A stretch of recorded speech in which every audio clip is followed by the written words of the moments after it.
Hi there. Fly I'm going to tie today is one of my most productive flies, and it's super simple to tie. It's just a simple zebra midge. Tie it on anywhere. Size 16 is a really big one, down to size 20, 22 even sometimes. Just for the sake of being able to see it, I'm tying this one a size 16. So I've got a small bead, a 2.4 millimeter bead on there. Sometimes I use like brass colored, sometimes I use silver colored. Doesn't seem to make any difference. Sometimes I even use glass beads if I want them to be really light so I can suspend them under a tiny, tiny dry fly. But it works just great as a dropper fly on basically anything. And if you tie them small enough and with a glass bead, you can suspend them with a size 16 parachute Adams even. So they're great, great small flies. And because midges are present all the time, they're pretty much a guaranteed fly for they'll work pretty much any time. So we'll start off with some tails, and to do that I've just got a little bit of flash here, which works nice as a tail. So I'm going to actually put two tails on, one on each side. There we go. Get that under, and we want them to really fork. So I kind of work it back once I've got it tied in, right back to the bend, and then just trim it kind of short, about like that, because obviously they're pretty small, so their tails aren't very long. And same thing on the other side. And you can see I'm getting a little kind of fatter back here at the tail, and that's all right because I do use a bit of peacock herl up on the thorax to kind of get the taper back. Okay, so we've got the two tails on there now. Okay, just nice and short and flashy so that they're visible. And then usually I just make a couple of wraps just to kind of build up another bit of a base, and then I work my way back to the tail area because I've got to tie in my ribbing. Color doesn't seem to make any difference, so all I use is whatever scraps I've got left from other flies. I've got this scrap of copper from another fly that I tied. I'm gonna tie it in because you don't need very much for a zebra midge. Just gotta make sure I don't mess up the tail there, which I did. Separate it again there. Okay, now get that ribbing tied in.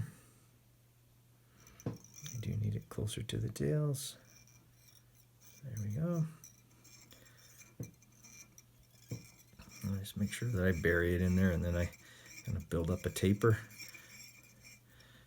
towards the thorax.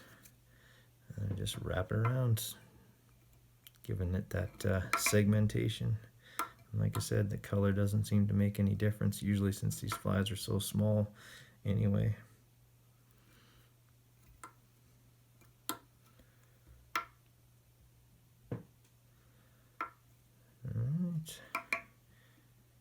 And I go all the way up, and I mean I'm going to bury some of this in the peacock herl anyway, so it doesn't really matter. Okay, just helicopter off what's left there.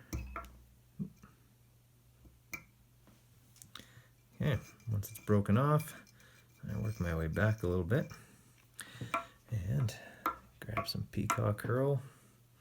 Again, it's just leftovers from another fly, because you don't need much in the way of materials on a fly as small as this one. I just kind of get it in there, give it a few wraps, just to make the thorax a little bit thicker.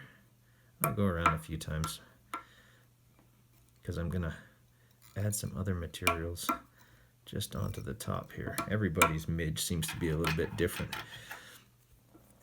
And what I found works on mine really, really well is to have just a little tuft from the downy part of it, basically any kind of feather. This is a mallard flank here, so I just take the really downy stuff from the bottom and I just pull a bunch of it. All right, so just take some of this downy stuff and I just mash it up into a little ball in my fingers, so I get something like that. And then I just tie it right on the head. right behind the bead. I'm not sure what the fish think it is. It just seems to give it that extra little bit of detail that fish seem to like. And I just cut it off just so I got a little tuft near the top. And then I whip finish it and I'm done. It's not the prettiest fly, but man, it works great. In my video, The Dry Dropper of Doom, this is the fly I used. And it caught tons and tons of big fish. It doesn't seem to matter how big or small the fish are, they seem to eat midges. And so this fly, simple as it is, seems to work no matter what. So there it is. Okay. Simple little zebra midge with just a tuft of kind of the downy part of a feather on top, a little bit of peacock herl on the bottom, small bead, crystal flash tails. Super simple fly. And again, you can use any bead you want. You can use a glass bead. I have tied them with glass beads like this, and they're just as successful. They are, again, lighter, and so you can suspend them under an even smaller fly. Hope you enjoyed that video, and that if you tie that, it works for you as good as it works for me. Have a good one.